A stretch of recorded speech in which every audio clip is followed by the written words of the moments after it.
네, 오늘 우리에게 주신 하나님 말씀 함께 보겠습니다. 구약성경 신명기 10장 12절에서 22절까지 말씀입니다. 구약성경 신명기 10장 12절에서 22절까지 말씀입니다. 조금 말씀이 길지만 저희가 함께 이 말씀 봉독하기 원합니다. 제가 먼저 읽고 여러분이 3절 읽으시고 교독하도록 하겠습니다. 제가 먼저 읽습니다. 이스라엘아, 내 하나님 여호와께서 내게 요구하시는 것이 무엇이냐? 곧 내 하나님 여호와를 경외하여 그의 모든 도를 행하고 그를 사랑하며 마음을 다하고 뜻을 다하여 내 하나님 여호와를 섬기고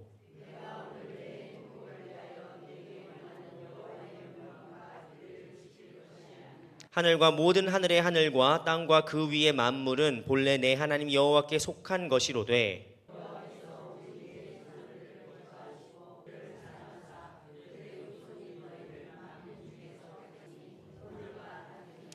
그러므로 너희는 마음에 할례를 행하고 다시는 목을 곧게 하지 말라.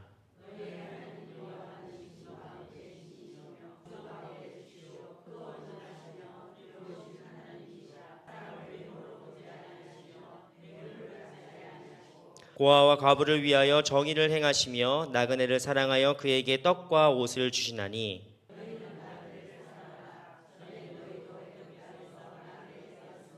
내 하나님 여호와를 경외하여 그를 섬기며 그에게 의지하고 그의 이름으로 맹세하라.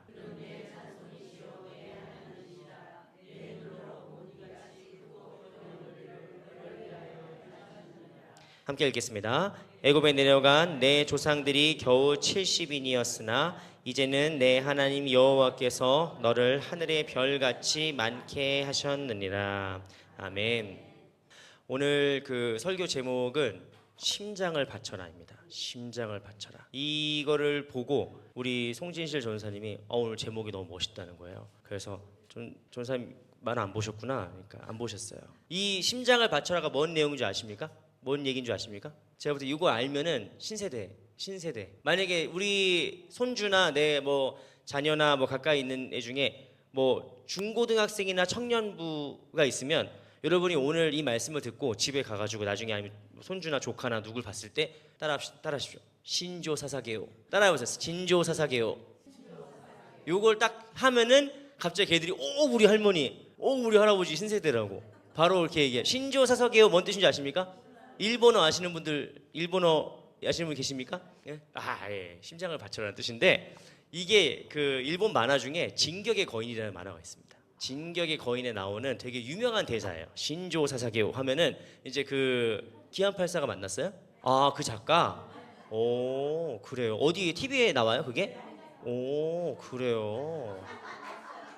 나는 혼자 안 살아가지고 그걸 안 봐요. 그걸 안 보는데 신조 사사게요. 예, 아무튼 이 만화가 엄청나게 유명한 만화입니다. 여러분은 잘 모르시겠지만 아마 여러분 시대 때 아톰 정도 되는 엄청난 위상을 지닌 만화인데 이 놀랍게도 이 작가가 이게 첫 번째 작품이에요. 첫 번째 작품인데 이게 전 세계적으로 너무 떠가지고 뭐 엄청난 겁니다. 그래서 이 만화 얘기를 하면 또 오늘 뭐 한도 끝도 없이 얘기할 수 있습니다. 그런데 오늘 또 어쨌든 말씀을 전해야 되기 때문에 아무튼 그 만화에 나오는 유명한 대사예요. 그 대사를 따온 거고 오늘 하나님께서 우리에게 주신 말씀을 함께 생각해 보고자 하는 거죠. 그래서 심장을 바치라는 이 말씀이 오늘 이 만화에서는 사실 어떤 대사냐면은 인류를 위해서 네가 죽어라 이 뜻이에요. 인류를 위해서 네가 목숨 바쳐서 싸워라 뭐 이런 뜻인데 하나님께서 우리에게 원하시는 요구하시는 것이 무엇인가에 대해서 우리가 좀 살펴보려고 하는 거고 이 말씀은 소망교회에서 오신 분들은 좀 기억이 나시면 대단하신 분들인데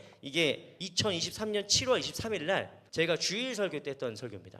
그러니까 이때가 담임 목사님이 이제 출타 중이셔가지고 부목사들이 1부부터 5부 예배까지 이제 교대로 설교하는 그거였고 제가 소망교회 4년 있는 동안 주일 낮 예배를 설교한 건 딱 한 번 있었어요. 딱 한 번. 왜냐면은 보통 뭐 저녁 예배나 수요 예배나 뭐 이럴 때는 설교 기회가 많이 있지만 주일 낮 예배 앞에 꽉 차 있고 성도들 한 3,000명 앞에서 설교하는 기회는 몇 번 없거든요. 근데 내가 4년 동안 한 번 딱 한 번 있었는데 그때가 이날이에요. 그래서 이날 이 본문이었는데 요 얘기도 이따가 잠깐 좀 같이 나눠보려고 합니다. 그때 했던 말씀이고 해서 제가 사실 오늘 안 봐도 할 수 있는데 그냥 일단 함께 보겠습니다. 네, 여러분 어느 한국에 있던 가정 중에 이제 미국으로 남편이 주재원을 가게 됐대요. 그런데 그 집안이 그 아내는 신앙생활 열심히 하고 이렇게 하는데 남편이 그렇게 교회를 가자 해도 바쁘다 뭐 어쩌다 하면서 교회를 맨날 안 간 거예요. 근데 이제 미국에 주재원을 가서 이제 미국에서 정착하면 사는데 뭐 다들 아시다시피 미국이나 뭐 외국에 나가면은 교회가 어떤 한인 커뮤니티잖아요. 그러니까 한국에 있을 때는 그렇게 교회 안 나갔던 남편이 이제 미국 가가지고 교회를 나가기 시작한 거예요.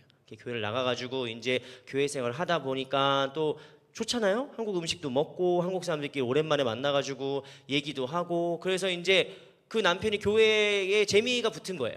그래서 같이 교인들이랑 족구도 하고 골프도 치러 다니고 재밌게 이제 하고 있으면서 이제 등록도 하고 세례도 받고 이제 집사도 받고 막 했는데 어느 날부터인가 그 남편이 점점점 표정이 굳어가더니 어느 날 나 이제 교회 안 나가겠다고 그랬다는 거예요. 가지고 아내는 아니 왜 이 남편이 잘 다니다가 또 갑자기 일어나 해가지고 아니 뭐 교회에서 누구 때문에 상처받았냐 목사님이 뭐 좀 무리하게 말씀하시느냐 뭐 이게 그게 아니라 교회를 가면 갈수록 요구사항이 늘어난다는 거예요. 처음에는 예수만 믿으면 된다고 주일날 교회만 나오면 된다고 그래가지고 교회를 나갔더니 봉사도 해라 헌금도 내라 뭐 해야 된다 뭐 계속 요구사항이 느니까 이게 뭐 다단계도 아니고 내가 이렇게 막 계속 빨려간다는 거예요. 그래가지고 아니 언제는 예수만 믿으면 된다더니 뭐 계속 요구사항이 많아 뭐 이렇게 늘어나 이렇게 해서 이제 이 남편이 그 교회를 안 다니겠다 뭐 이렇게 얘기했던 얘기가 있어요. 그래서 여러분 이 얘기를 들으면은 뭐 남의 얘기고 그 웃자고 하는 소리긴 하지만 사실 우리도 예수 믿으면서 많이 겪게 되는 문제죠. 우리도 교회 다니면서 예수님이 날 위해 죽으셨대. 그걸 믿으면 우리의 아무 공로와 우리의 모든 노력과 상관없이 우리가 하나님의 자녀가 된다는 거예요. 이게 복음입니다. 그러니까 할렐루야 아멘. 그걸 믿고 이제 우리가 다 이 자리에 모이지 않았습니까? 근데 모이면 이제 집사 돼야 된다는 거예요. 그 이제 권사 되고 장로 돼야 된다는 거예요. 그러면 이제 헌금도 내야 되고 시간도 내야 되고 봉사도 해야 되고 나도 집에서 배달의 민족 시켜서 그냥 편하게 먹을 수 있는데 여기 와가지고 굳이 막 팔 걷어붙이면서 막 청소하고 막 땀 흘리고 막 일을 해야 되는 거예요. 그래서 무조건 구원 받는다면서 계속 이제 교회 생활 할수록 일이 늘어나는 거죠. 의무 사항이 늘어나는 거죠. 그래서 이제 우리가 점점 교회 다니면서 이런 분들 많습니다. 방전된 분들이 많아요. 처음엔 기쁨을 하는데 처음엔 좋아서 하는데 내가 방전돼 버리는 거예요. 탈진돼 버리는 거예요. 그래서 뭐라고 하겠냐? 왜 하나님은 우리에게 계속 헌신을 요구하시나? 그래서 오늘 우리가 읽은 말씀을 딱 보면은 이스라엘아 내 하나님 여호와께서 내게 요구하시는 것이 무엇이냐? 그러니까 요구라는 말을 딱 듣는 순간 마음이 다쳐요. 아니 교회만 나오면 된다며 예수만 믿으면 된다며 왜 나한테 요구를 해? 하나님이 나한테 요구를 하는 거예요. 그게 마음에 안 드는 거죠. 특히 요즘 젊은 사람들은 더 그렇습니다. 요즘 젊은 사람들은 요구하면은 기분 나빠서 교회 안 다녀요. 내가 교회 나와 주는데 내가 교회 나와 주는 거지 말이지. 왜 교회에서 나한테 요구하냐는 거예요. 저도 이제 그 재작년에 벌써 3년 전이구나. 2023년이면은 그 3년 전에 이 본문으로 이제 설교를 하게 됐는데 사실은 그 오부 예배까지 5명의 부목사가 설교를 해야 되니까 다 이제 각자 자기가 하고 싶은 본문을 낼 거 아니에요. 나는 이 설교 본문을 하고 싶습니다. 그럼 이제 그 5명의 설교 본문과 그 설교 개요, 어떤 주제로 어떻게 설교를 하겠다라는 설교 개요를 5개를 냈어요. 그래서 그 소망교회 담임 목사님이신 김경진 목사님이 검토를 하고 이 설교가 좋겠다라고 해서 이걸 고르는 거예요. 그 다 5명이 각자 자기가 제일 자신 있는 설교를 하겠죠. 아무래도 주일 낮 예배 대예배니까 제일 자신 있는 설교를 준비를 했고 저 같은 경우는 야복강에서 야곱이 이제 하나님과 씨름하는 그 내용으로 나는 이제 설교 본문을 잡았단 말이에요. 그런데 담임 목사님이 선택하고 간 본문이 오늘 본문이었어요. 아무리 읽어도 포인트가 안 보여. 이걸로 설교를 준비해야 되는데 이걸로 설교하겠다고 준비하고 계획서 내신 목사님은 이걸로 이미 몇 번 자기가 해봐서 자신감이 있으니까 이제 설교를 하려고 하겠죠. 근데 나는 이 말씀 보면서 아무리 봐도 너무 뻔한 말씀인 거예요. 너무 평이한 내용인 거예요. 그래서 하나님이 요구하신 것이 무엇이냐? 여호와를 사랑하고 이웃을 사랑하고 이 내용이 전부거든요. 오늘 우리가 읽은 말씀이. 그래서 이거를 진짜 몇 번을 읽었는지 몰라요. 몇 번을 읽고 내가 그 설교하는 주일 전주 그 한 주간이 수양관 주간이라고 그 소망교회 부목사들이 돌아가면서 일주일씩 수양관을 책임지는 그 기간이 있습니다. 아무튼 그래서 일주일 동안 제가 수양관에 칩거를 하면서 거기에 들어가서 먹고 자고 그 수양관 업무를 하면서 밤이면 혼자 있잖아요. 가족도 없고 이제 혼자 그 방에 앉아가지고 계속 이 말씀을 보는 거예요. 신명기 10장 12절부터 22절까지를 계속 진짜 몇백 번을 보는 거예요. 수백 번을 보는데 이걸 뭘 설교해야 될지 이게 감이 안 와요. 감이 안 와서 히브리어도 보고 영어도 보고 독일어 성경도 보고 막 보고 있는데 제가 발견한 게 있어요. 정말로 피싱 하면서 발견한 단어가 무엇이냐면은 웨아타라는 단어입니다. 웨아타. 웨아타가 뭔 뜻이냐면은 우리 다음 주에는 송진실 전사님이 수요예배 설교하실 거거든요. 우리 전사님 구약학 전공입니다. 저보다 히브리어랑 이런 거 훨씬 잘하실 거예요. 기대하겠습니다, 전사님. 네, 기대합니다. 박수 한번 주시면은 네. 다음 주에 기대하겠습니다, 전사님. 네네네.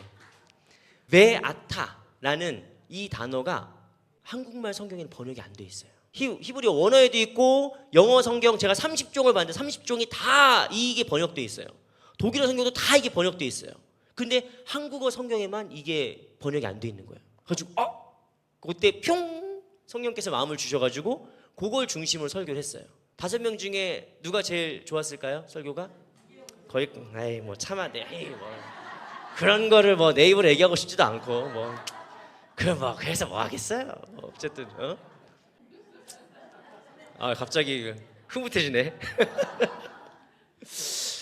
웨아타라는 단어가 한국말 성경 번역에는 안 나와요. 근데 이게 뭔 뜻이냐? 웨 그리고 접속사입니다. 접속사. 그리고 그 다음에 아타는 지금이에요.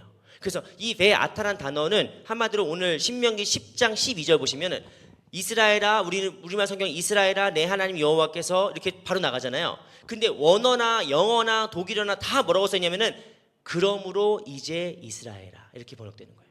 영어로 치면은 and now 아니면 so now 아니면 therefore now. 그러니까 앞에가 연결돼 있는 거예요. 그 여러분 오늘 우리 한국 성경 보시면 여기 동그라미 쳐져 있죠. 12절 앞에 동그라미 쳐져 있죠. 그러니까 이게 뭐냐면은 이제 서론을 끝내고 본론으로 들어간다는 뜻입니다. 웨아타 그러므로 이제 이스라엘아. 그러므로 이제 이스라엘아 이렇게 나오는 거죠. 그래서 그 쥐리시 비벨이라는 그 스위스의 성경 주석을 보면은 거기 뭐라고 써 있냐? 이 웨아타를 주석해 놨어요. 뭐라고 써 있냐? 이는 단순한 문장의 전환이 아니라 머릿말이 끝나고 본론으로 넘어가는 결정적인 문턱이다. 근데 이 문턱을 한국말 성경에서 번역이 안 돼 있는 거예요. 그래서 이게 대단히 중요했던 부분이었는데 이 결국 뭐냐면은 뭐와 연결되느냐? 지난주에 말씀을 잘 들어보신 분들은 아시겠지만 지난주에 우리가 신명기 9장 1절부터 6절까지 말씀을 주의를 했습니다. 그래서 여기서 제일 중요한 어떤 그 말씀이 뭐냐면 너희는 목이 곧은 백성이다. 6절 말씀에 너희는 목이 곧은 백성이다. 그러면서 이제 7절부터 10장 11절까지 뭔 내용이냐면은 출애굽기 32장에 나왔던 그 금송아지를 섬겼던 사건이 다시 나와요. 다시 그 긴 시간 동안 이스라엘이 어떤 죄를 저질렀는지가 나옵니다. 그러니까 여기서 한마디로 뭐냐면은 이스라엘은 하나님의 은혜로 구원을 받았는데 사실 버림받아 마땅한 족속들이었던 거지. 구원받을 자격이 안 되는 거예요. 하나님이 구원하셨는데 거기서 고세를 못 참고 금송아지 만들고 막 우상숭배를 하고 있어. 근데 그럼에도 불구하고 하나님께서 그들을 불쌍히 여기시고 그들 한 번 더 기회를 주시고 첫 번째 십계명 그 돌판을 하나님이 직접 쓰신 그 돌판이 깨져버렸지만 두 번째 돌판을 준비하신 하나님이란 말이에요. 그러니까 이 사건이 신명기 9장 7절부터 신명기 10장 11절까지 다시 한번 반복돼요. 그러면서 12절에 뭐로 시작됩니까? 그러므로 이제 이스라엘아. 그러니까 문맥상 뭔 뜻이냐? 너희들은 죽을 수밖에 없는 존재들이었는데 하나님의 은혜로 하나님의 사랑으로 너에게 세컨 찬스를 주셨다. 두 번째 찬스를 주시지 않았냐? 그러므로 이제 이스라엘아. 이렇게 가는 거예요. 그래서 이 말씀을 정확히 반복하면 어떤 말씀이 되느냐? 신약성경 로마서 5장 8절 말씀 찾아보겠습니다. 신약성경 로마서 5장 8절 말씀 함께 말씀 같이 찾아보시죠. 신약성경 로마서 5장 8절 말씀. 네, 다 찾으셨으면 함께 봉독하겠습니다. 우리가 아직 죄인 되었을 때에 그리스도께서 우리를 위하여 죽으심으로 하나님께서 우리에 대한 자기의 사랑을 확증하셨느니라. 아멘. 신명기 9장 7절부터 10장 11절까지 나오는 모든 말씀 뭐냐? 너희가 죄인 되었을 때예요. 너희가 아직도 죄인 되었을 때 하나님께서 너희를 위해서 죽으심으로 그리스도께 너희를 위해 죽으심으로 너희를 다시 하나님의 그 사랑으로 구원으로 확증하셨다는 말씀이거든요. 그러니까 그 사건을 인식하고 나서 그러므로 이제 이스라엘아 하나님이 너희에게 요구하시는 것이 무엇이냐라고 나오는 거죠. 여러분 신앙은 절대로 그냥 신조사사계요 그냥 무조건적인 헌신, 무조건적인 어떤 그런 희생을 강요하는 게 아닙니다. 왜 하나님께서 우리에게 요구하실 수 있냐면은 하나님께서 우리를 위해 베푸신 게 더 크기 때문이에요. 하나님께서 우리를 위해서 쏟아내신 게 더 크기 때문이에요. 그래서 단순히 교회 나오면 나올수록 의무사항이 많아져, 교회 나오면 나올수록 요구사항이 많아져, 이런 개념이 아니라 그 사랑을 깨닫지 못한다면 잠시 쉬어야죠. 그 사랑을 깨닫지 못한다면 잠시 멈춰야죠. 그리고 뭘 깨달아야 돼요? 나를 향하신 하나님의 사랑을 깨달아야 되는 거예요. 나를 향하신 하나님의 은혜를 깨닫고 그러면 어떻게 되느냐? 가만히 있을 수가 없는 거죠. 여러분 이게 효도도 마찬가지인데 우리가 부모님께 효도해라 효도해라 이 얘기를 너무 빨리 들었어요. 부모님께 효도는 언제 할 수 있느냐? 철이 들어야 할 수 있는 거예요. 제가 보니까 저도 살아보니까 저도 결혼해서 애 낳아 보니까 철이 조금 들더라고요. 아 우리 엄마 아빠도 몰랐구나. 나만 이렇게 모르는 게 아니라 아 우리 엄마 아빠도 잘 모르셨구나. 나는 철이 드는 거예요. 그러니까 여러분 내가 여기까지 올 때까지 얼마나 많은 사랑을 받고 얼마나 많은 은혜를 받고 그 철을 깨달았을 때 우리가 부모님을 사랑하고 효도하는 게 달라지는 거죠. 여러분 믿음도 마찬가지입니다. 그냥 내가 모태신앙이니까 내가 교회를 오래 다녔으니까 그냥 여기에서 의무를 다하는 것처럼 하는 신앙생활은 언젠가 우리를 방전시킬 수밖에 없어요. 다 방전돼 버립니다. 그런데 우리가 이 교회에서 예배를 드리면서 찬양하라고 말씀을 듣고 기도를 하면서 우리 안에 나를 향하신 하나님의 사랑, 하나님께서 나를 위해서 뭐까지 하셨느냐, 어디까지 하셨느냐, 이걸 우리가 알면 알수록 그 크신 하나님의 사랑을 우리가 감당할 수가 없는 거예요. 가만히 있을 수가 없는 거예요. 그래서 여러분 하나님께서 오늘 우리에게 요구하시는 것이 무엇이냐, 우리가 이 말씀 함께 볼 건데 신명기 다시 돌아오셔가지고 10장 12절 말씀 보시면 여러분 그러므로 이제 이스라엘아 내 하나님 여호와께서 내게 요구하시는 것이 무엇이냐라는 말 딱 들으면은 우리는 이제 여러분은 어떻습니까? 하나님이 여러분께 요구하신다라는 말 들으면은 기분이 좋으십니까? 아니면 기분 별로 안 좋으십니까? 부담스럽지 않습니까? 하나님이 내게 요구하시는 거. 만약 하나님이 오늘 나한테 따뜻한 나타나셔가지고 재용아 내가 너한테 요구사항이 있다. 또 그러면 뭐야 또? 아니 뭘 또 요구하시는? 그 집에 가는데 아내가 나한테 요구사항이 있으면 부담스럽잖아요. 남편이 나한테 요구사항, 여보 나 당신한테 요구사항이 있어. 그러면은 싸우자는 건가? 우리는 요구사항이란 말을 부담으로 느껴요. 근데 여러분 오늘 이 요구라는 말은 히브리어로 샤알이라고 합니다. 샤알. 이 샤알이란 단어가 뭔 뜻이냐면은 첫 번째 뜻이 묻다, 질문하다, 묻다. 두 번째 빌리다. 마지막 세 번째 뜻이 조금 충격적인데 간구하다는 뜻입니다. 간구하다. 여러분 하나님이 우리한테 지시하시는 게 아니에요. 그러므로 이제 이스라엘아 내가 너에게 명령할 것이 있다, 내가 너에게 지시할 것이 있다 하시는 게 아니에요. 심장을 바쳐라 뭐 이런 게 아니라 하나님이 우리한테 부탁하시는 거예요. 하나님이 우리한테 간구하시는 거예요. 너희들 이렇게 살았으면 좋겠다, 너희들 제발 이렇게 해라 라고 얘기하는 겁니다. 여러분 자식들한테 부모가 명령할 수 있는 시기는 초등학교, 여자애들은 모르겠는데 남자애들 같은 경우는 제가 아들 키워보니까 7살? 그러면 아직은 더 혼나야지. 7살 더 중학교 딱 넘어가는 순간 얘한테 명령을 못 하겠더라고. 저희 지금 중2병 걸린 우리 아이 있지 않습니까? 이제 중2로 넘어오면서 애가 슬슬 애들이 다크해지기 시작해요.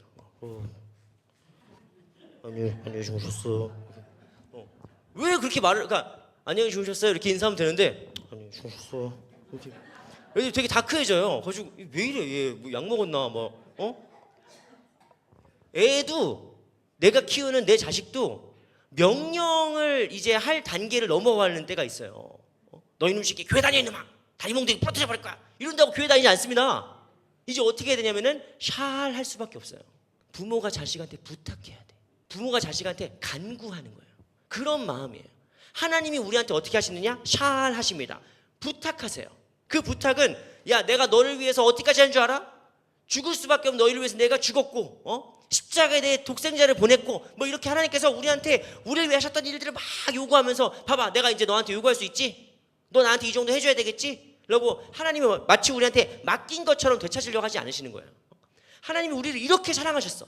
이렇게 크게 사랑하셨어. 그런 다음에 뭐라고 하시느냐?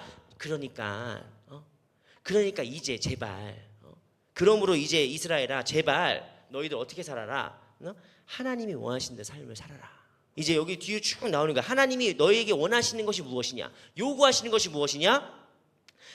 내 하나님 여호와를 경외하며 그의 모든 도를 행하고 그를 사랑하며 마음을 다하고 뜻을 다하여 내 하나님 여호와를 섬기고.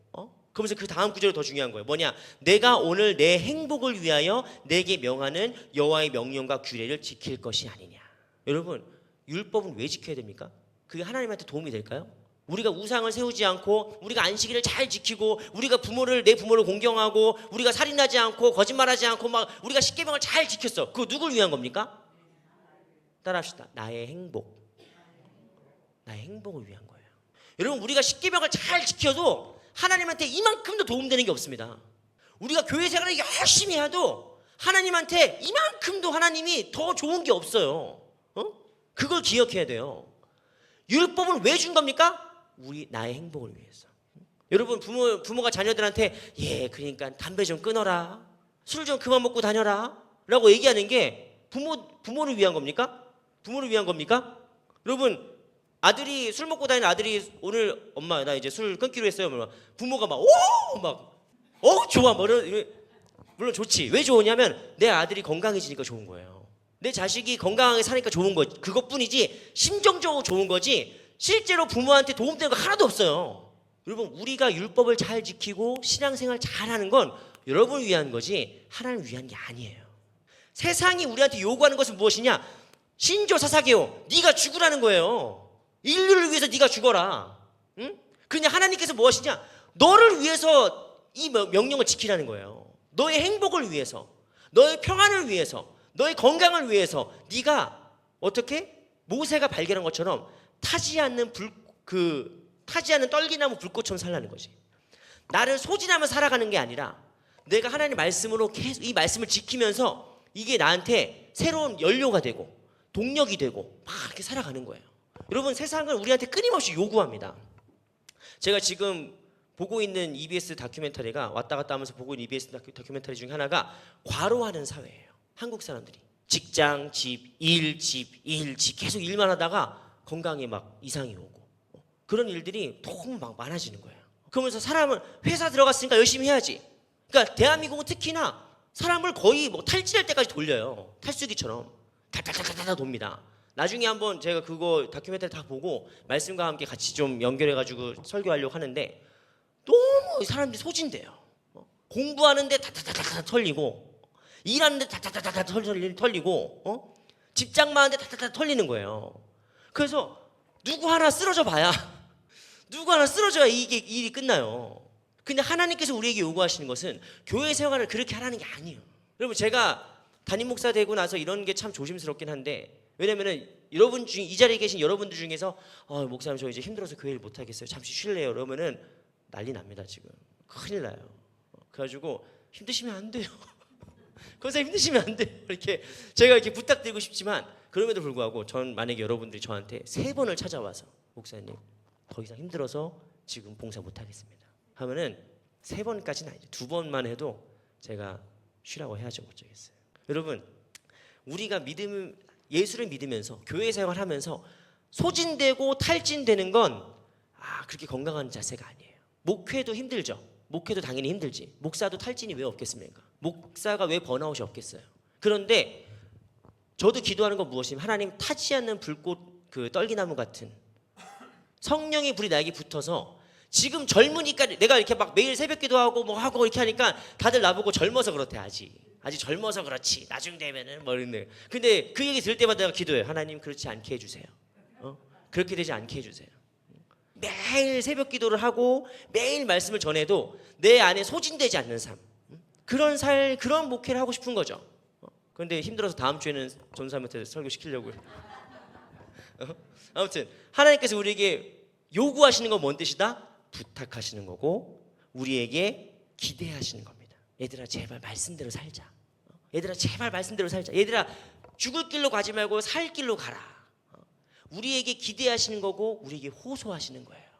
무조건적인 충성을 요구하시는 게 아니라. 두 번째 보시면은 16절 말씀, 우리 신명기 10장 16절 말씀 함께 봉독하겠습니다. 시작.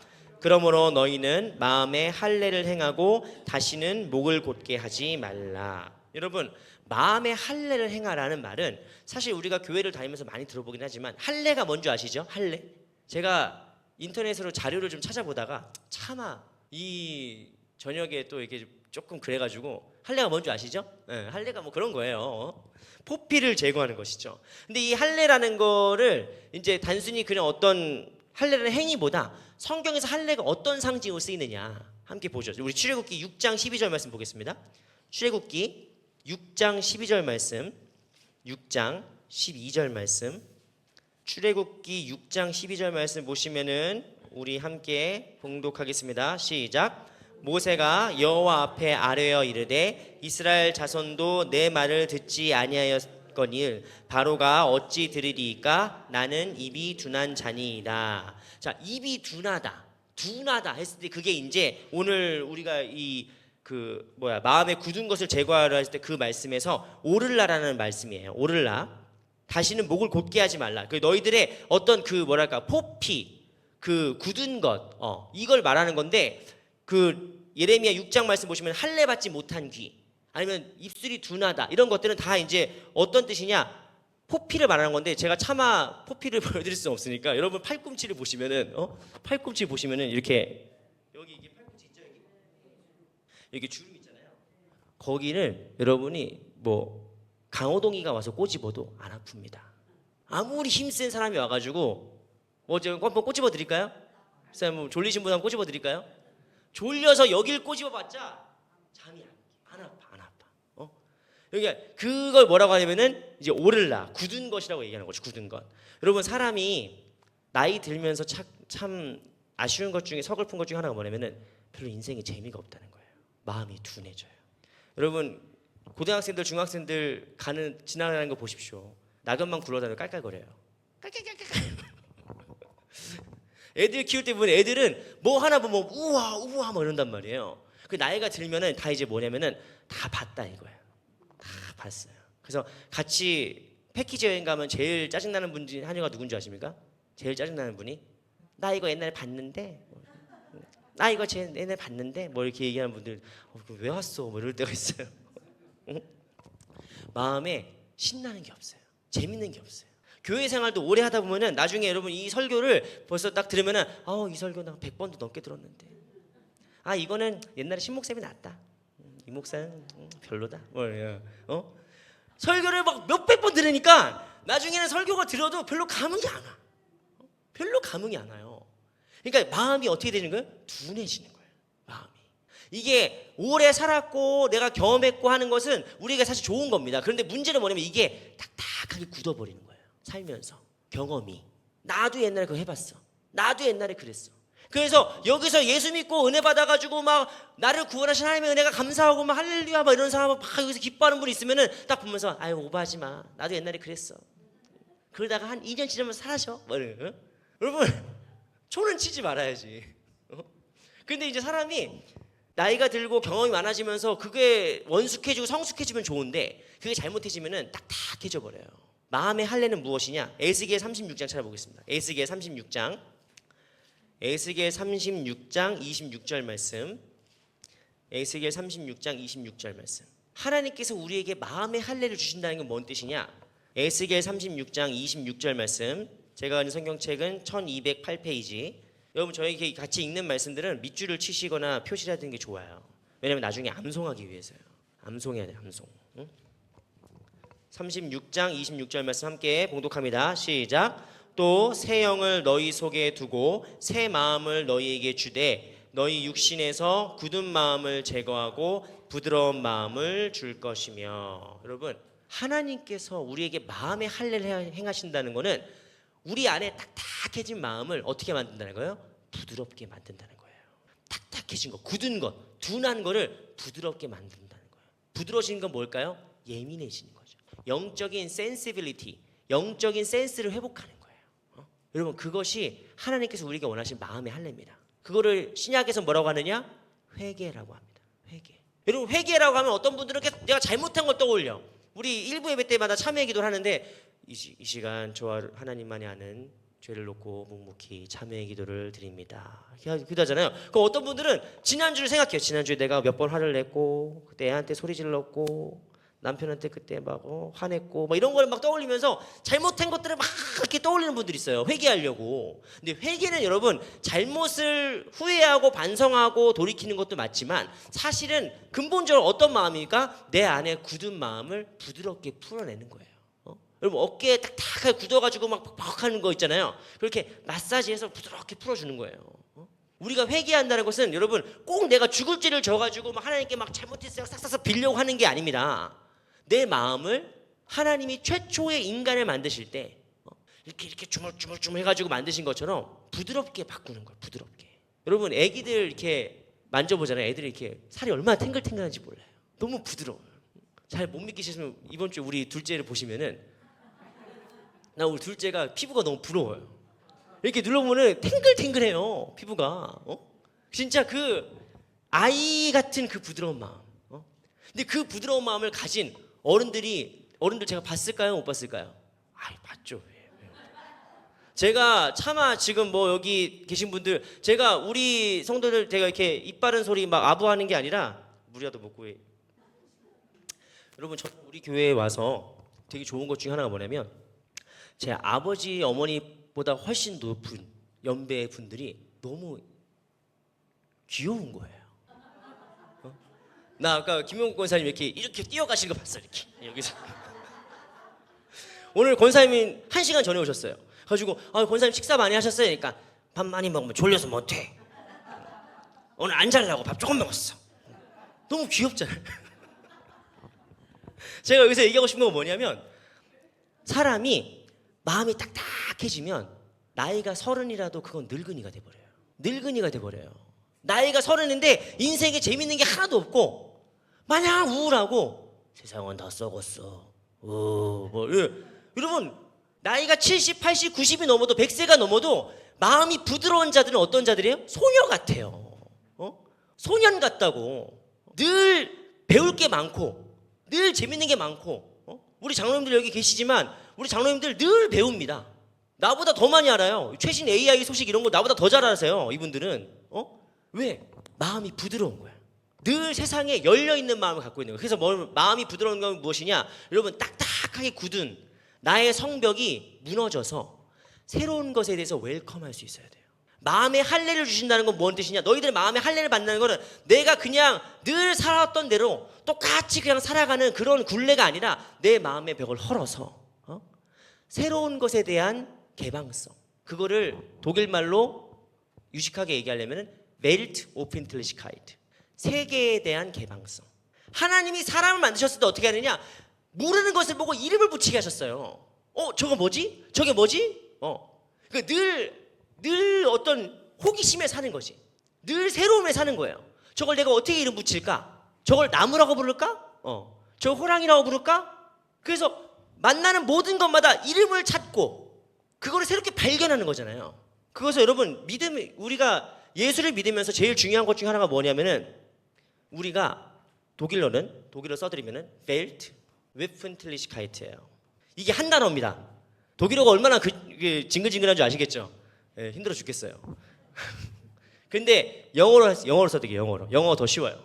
여러분 우리가 예수를 믿는다는 건 뭔 뜻이냐? 마음의 할례를 받는다는 거는 하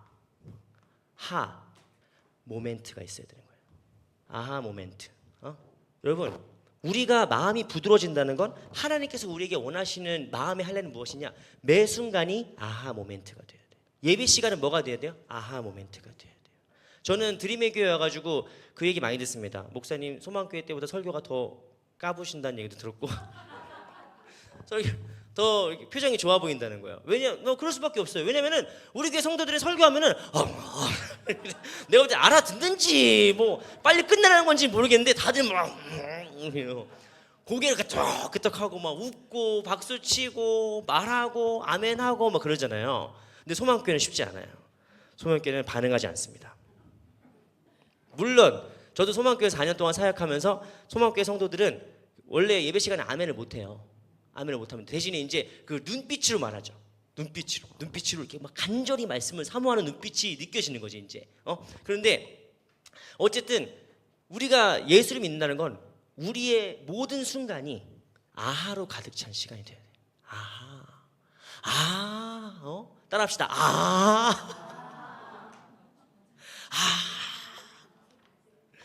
봄이 오는 소리를 보면서 그래서 어떤 사람들은 아직도 나이 먹고 유치하게 뭐가 아야? 봄이 오는 게 뭐가 아야? 인생에서 봄 오는 걸 70번 봤는데 뭐가 아야? 그런 사람들은 멀었어요. 그게 세상에서는 마치 많은 경험을 하고 이제 더 이상 하지 않는 게 더 뭐랄까 경륜이 있다고 봐요. 근데 신앙에서는 아니에요. 우리가 예수를 믿으면 믿을수록 우리가 더 신앙이 깊어질수록 어떻게 돼야 되는 거예요? 어린아이 같은 마음을 갖는 거예요. 어린아이 같은 마음은 무엇이냐? 매 순간이 아예요. 매 순간이 아입니다. 매 순간이 놀라움의 시간이고 매 순간이 경의의 시간이에요.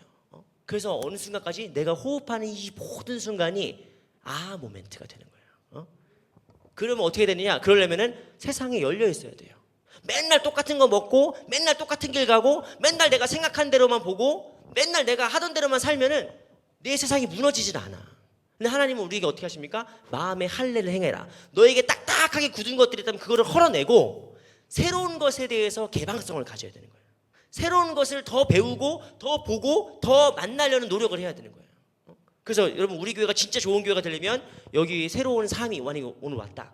그럼 다 가가지고 인사도 하고 먼저 말도 걸고 새가족부 뭐 하는 거야 새가족부 뭐 이런 거 남한테 막 미루지 말고 내가 먼저 가서 인사도 하고 손도 잡아주고 하는 거예요. 새로움에 대해서 열려 있어야 되는 거예요. 그래야 사람이 늙지 않습니다. 나이 들어도 젊어. 나이 들어도 부드러운 마음을 가질 수 있어요. 나이 들어도 우리 김영목 권사님처럼 이렇게 걸을 수 있어요. 권사님처럼. 자, 마지막에 우리 말씀 19절 말씀 보겠습니다. 19절 말씀 보시면 신명기 10장 19절 말씀 보시면은 함께 봉독합니다. 시작. 너희는 나그네를 사랑하라. 전에 너희도 애굽 땅에서 나그네 되었음이니라. 이게 게르를 이렇게 썼는데 기억이 나와 버렸어요. 이게 뭐 써도 별로 관심 없으시겠지만 게르는 이렇게 씁니다. 게르가 뭔 뜻이냐면 나그네라는 뜻이에요.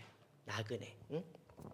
여러분 하나님의 사랑이 왜 위대하냐면 하나님이 너희에게 요구하시는 것은 나만 바라봐, 나만 사랑해.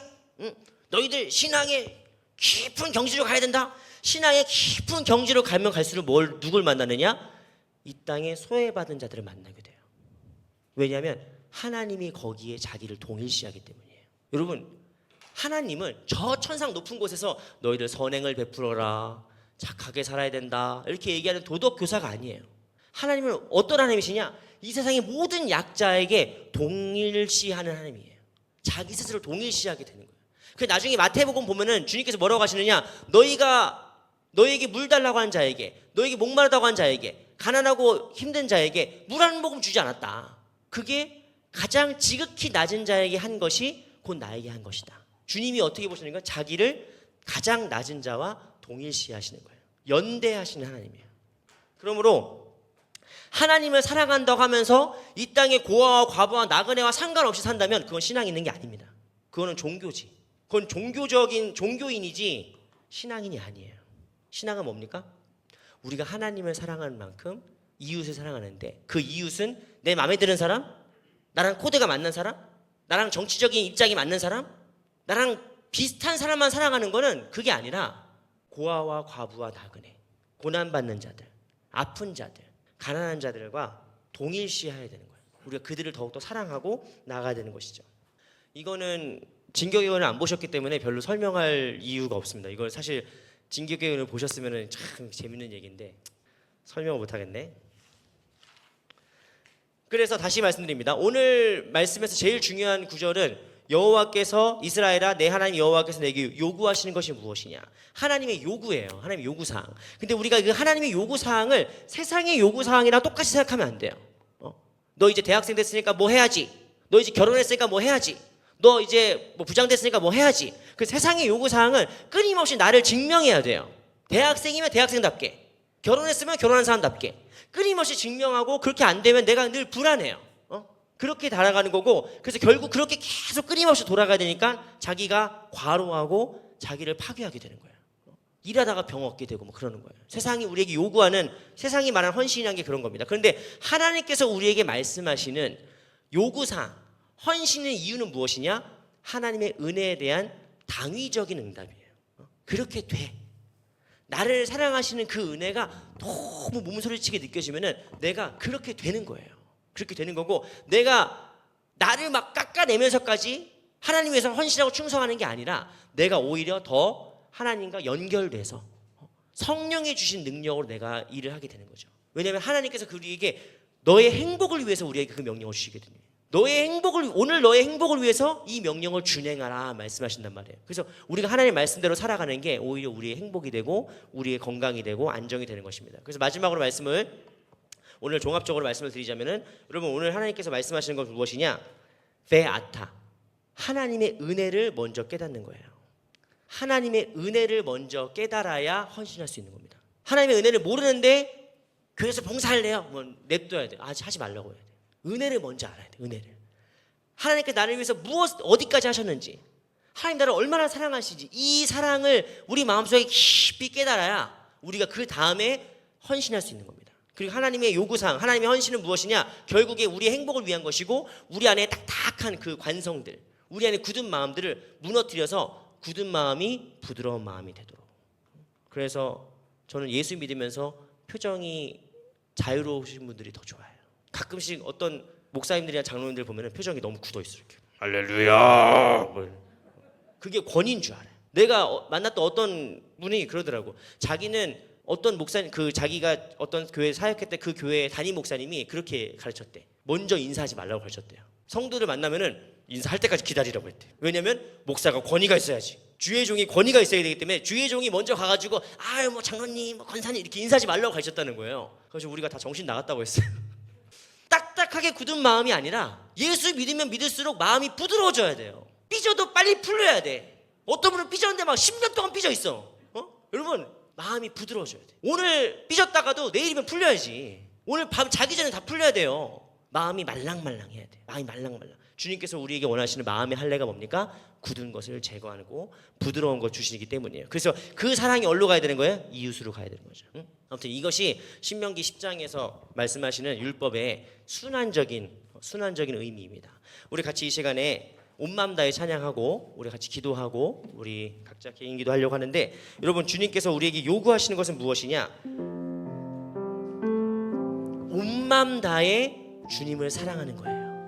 근데 그것은 우리가 막 종교적으로 막 우리를 막 착취하면서 하는 사랑이 아니라, 오히려 우리가 그 사랑을 하면서 내가 더 넓어지고 내가 더 부드러워지고 그 사랑이 우리 이웃에게, 우리 가장 가까운 가족에게 흘러가는 저희들의 풍성한 삶과 우리 가정과 교회 되길 원합니다. 우리 함께 찬양하고 주님 앞에 나아가겠습니다.